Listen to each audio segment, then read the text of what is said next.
Quite often our people only come home for tangi and for really sad kaupapa, so to have the kapa staying on our various marae of Te Reureu and here in Bulls and elsewhere is just about bringing our kids home and our people home for happy occasions. For a motor boost.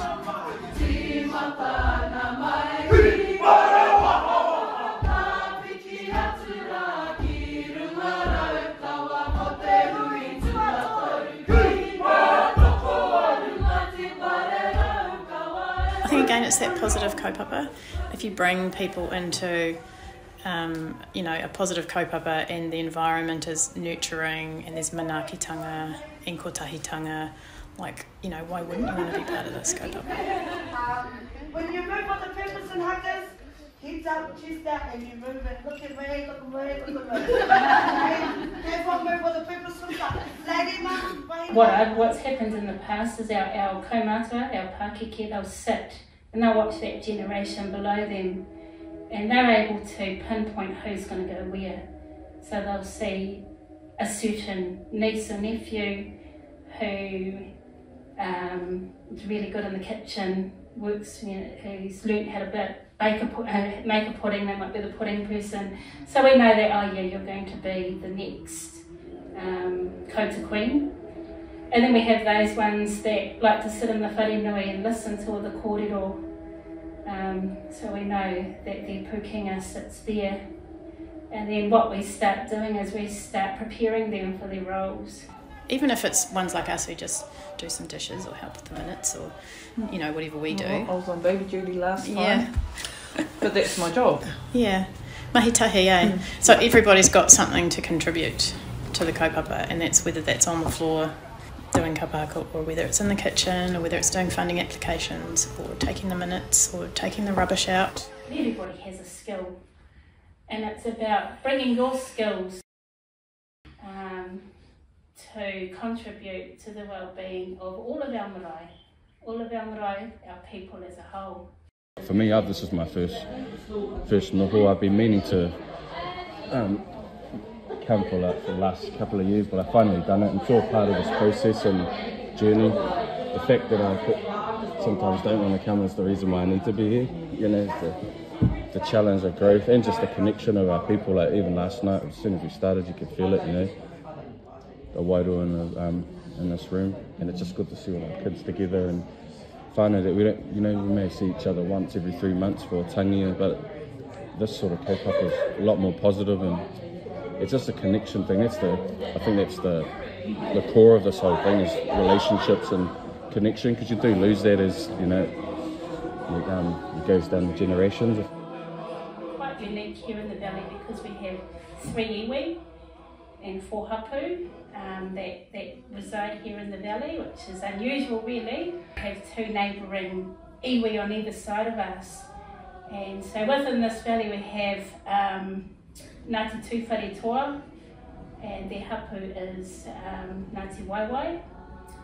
We here at Kaupatatia, we are from Ngāti Raukawa, and our hapu is Ngāti Pikiahu, and Te Hiri, they come off the Maniapoto line, Ngāti Maniapoto, and they are Ngāti Rangatahi, Ngāti Matakore, and we have a really strong relationship, and that stems mai rano from way back.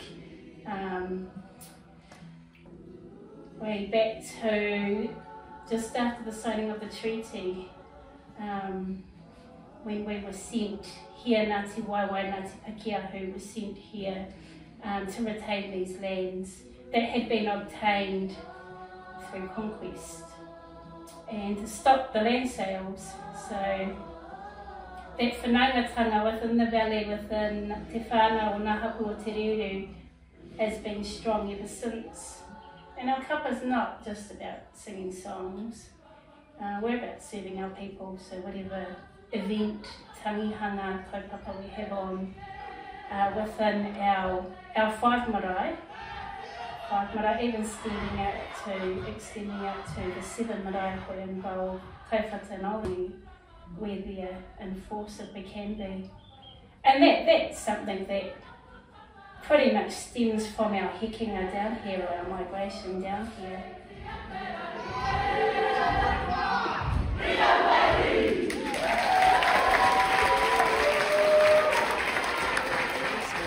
So one of our cousins, Bridget Bell, is a Māori ward councillor on Manawatu District Council, and the council is currently consulting on their long-term plan, and so they're getting out to various stakeholders, parts of the community, to talk about what are your wants and needs in terms of long-term planning for this district. So it was really amazing. Because if they had just posted up straight in bowls somewhere, those that were here today probably would never go anywhere near them.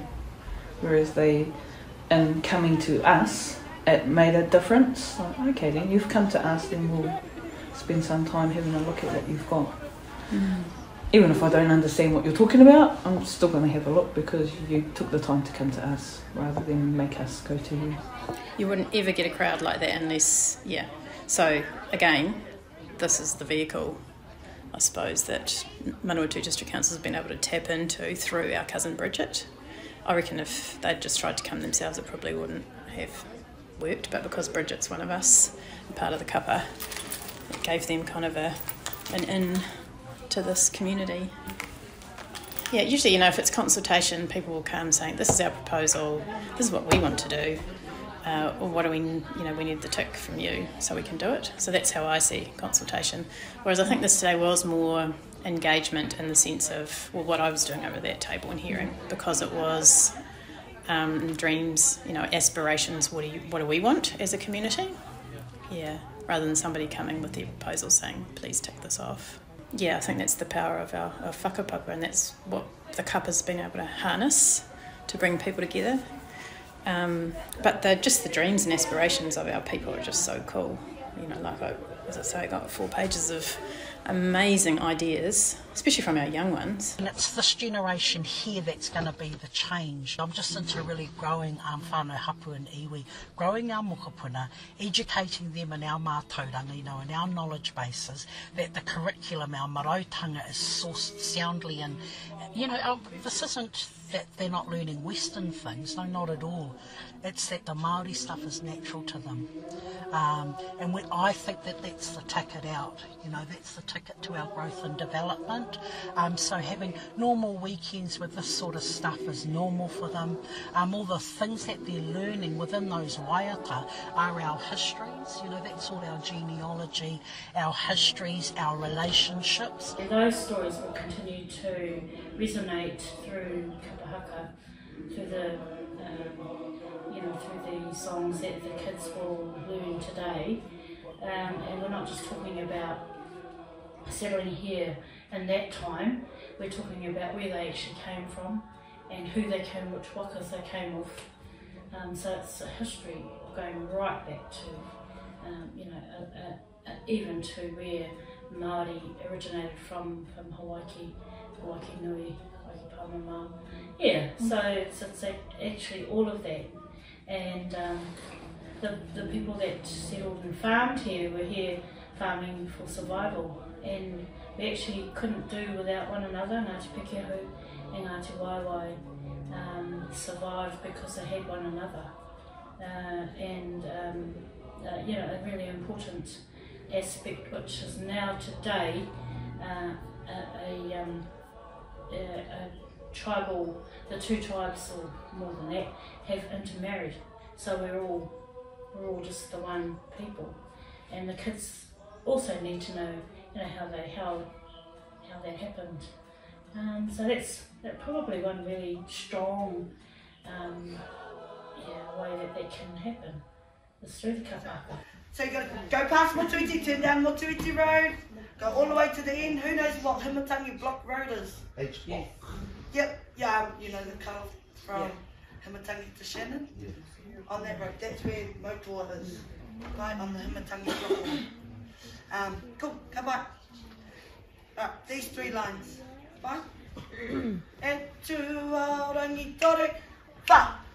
E tu aorangi, e tu kouwhaka, kei koa papaia te marae o hine, te hono kia rangitane. Because within our waiata, within our kapahaka, you learn the whakapapa of our people, you learn the history of what our people have gone through.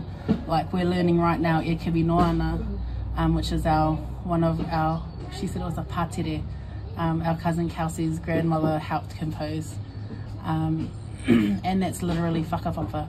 It tells us all of our connection of raukawa ki te tonga. And we learnt before you guys arrived, my sisters were trying to help me with the karanga. And they told me that this marae pare waha is te waha o raukawa ki te tonga. So this is the mouthpiece of raukawa ki te tonga, because this is where raukawa ki te tonga begins.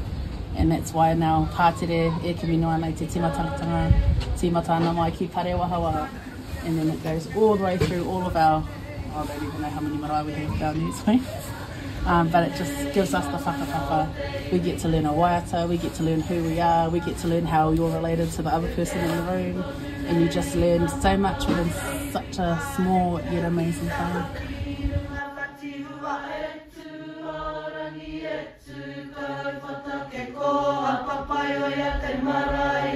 How do we get that on the land and grow and develop our resources collectively, so we can have them act collectively, you know, from a ngākau, you know, from their hearts and in their, you know, in their behaviour. They'll think cohesively, you know, they'll man and operate the kitchen, you know, as a tribe, you know, as a whānau, as a hapu. And smile with your eyes, everybody. Smile all in the eyes. What does it even mean?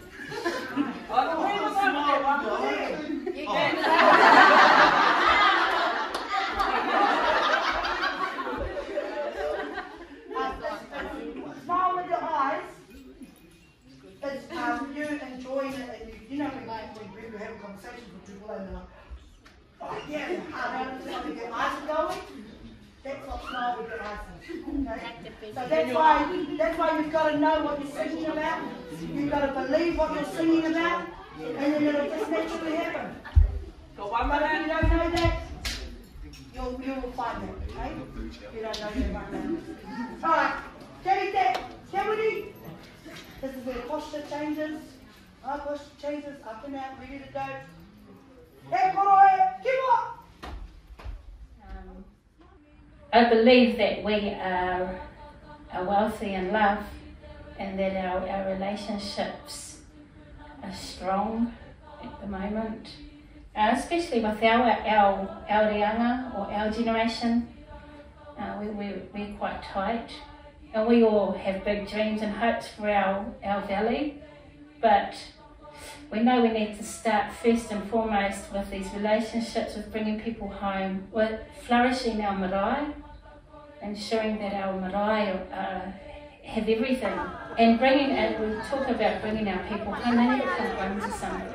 So obviously we need some employment out here in the valley, and building a sustainable future for us.